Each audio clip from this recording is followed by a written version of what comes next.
Hello viewers, as you are already aware that we do in-depth research on the important issues happening around the world.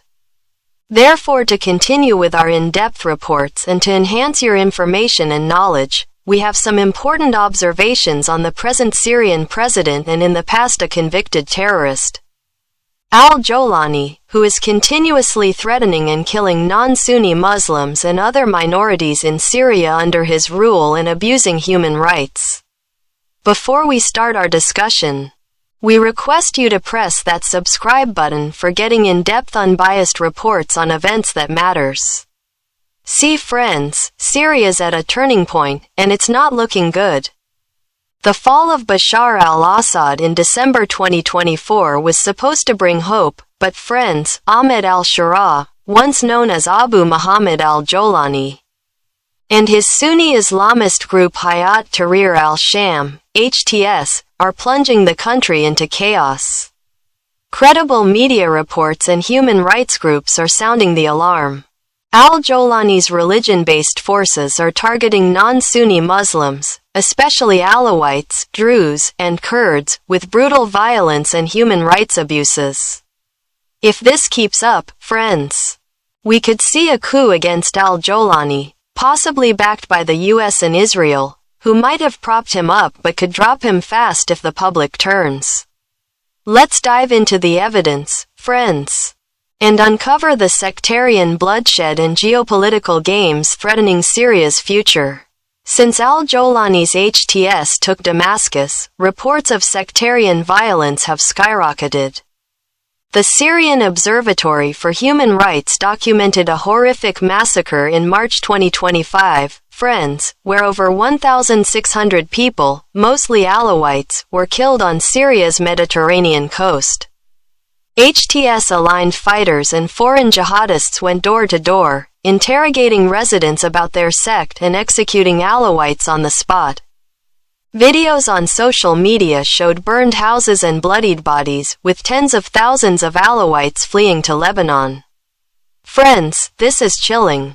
The Druze community isn't safe either. In April 2025, Islamist fighters attacked Druze neighborhoods south of Damascus, killing at least 101 people, including 30 government loyalists, 21 Druze fighters, and 10 civilians.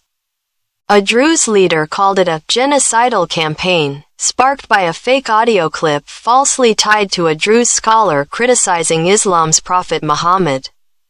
The Syrian government sent security forces and brokered a deal, but friends, the Druze don't trust al-Jolani's promises of inclusivity. Kurds are also under fire, friends. Reports and social media posts highlight HTS kidnapping and killing Kurds, looting their homes and burning their regions. The Kurdish-led Syrian Democratic Forces face attacks from both HTS and Turkey-backed militias, accused of atrocities against Kurds and other minorities. These acts, friends, show a clear campaign to marginalize non-Sunni groups, despite al-Jolani's claims of protecting Syria's diversity. The human rights abuses are shocking, friends. The Syrian Network for Human Rights and the Middle East Institute report flyers spreading anti-Alawite hate and the destruction of Alawite shrines since December 2024. In Aleppo, a video showed HTS fighters attacking a shrine, killing 5 workers and setting it ablaze. Social media describes Alawites forced to crawl before being shot, alongside kidnappings, torture, and forced child marriages. Christians are terrified too, friends. Despite HTS reopening a church in Idlib to seem moderate, Syrian Christians don't buy it.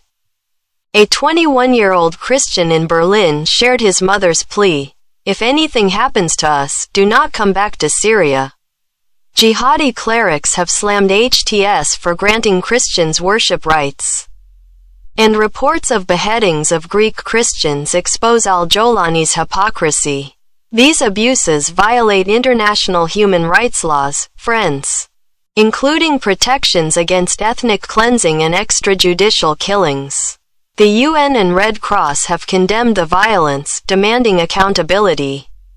But al-Jolani's government hasn't punished anyone, making us wonder, friends, if justice is even on their radar. Let's talk about al-Jolani himself, friends.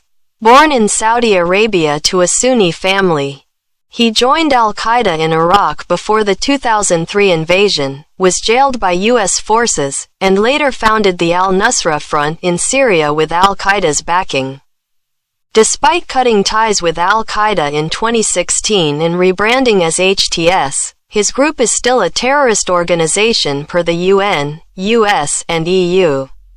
In 2015, he called for targeting Alawite villages to retaliate against Russian airstrikes, showing his sectarian roots. His recent moderate image, using his birth name and meeting Western diplomats, is a facade, friends. Israel's defense minister called him out.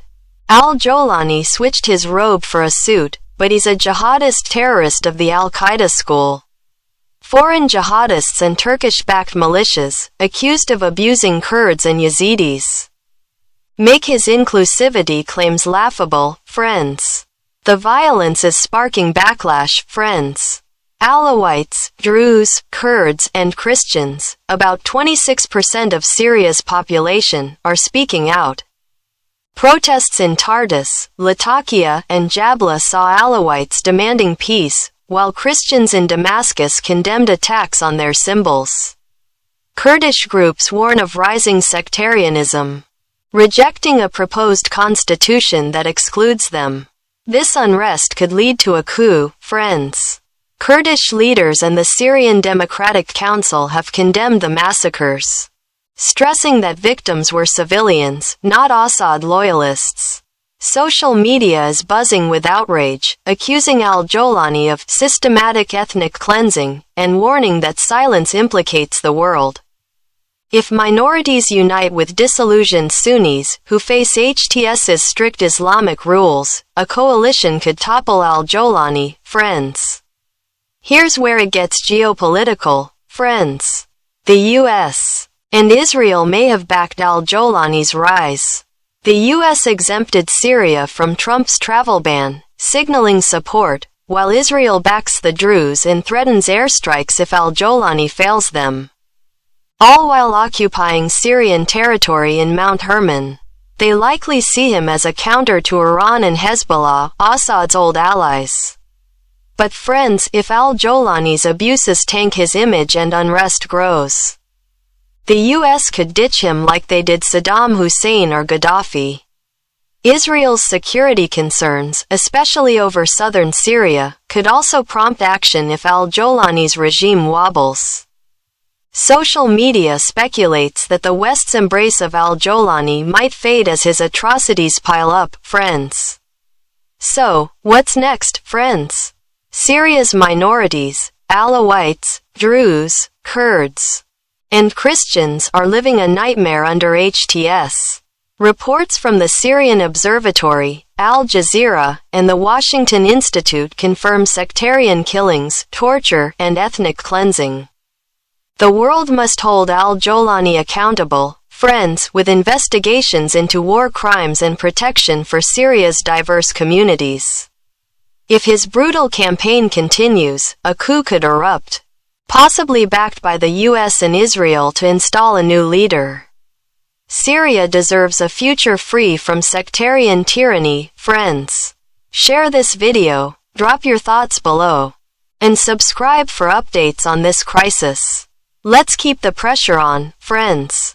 Our thoughtful viewers, we work hard to bring important issues and topics in crisp and time-saving manner before you. So please like, share and subscribe and motivate our team, and also comment your views on this important topic. Please visit our website VOPGLOBAL.org and raise your voice. Also associate with us by downloading your volunteer press card available on our website and share your views and news. Team Digital Media, Voice of the People International.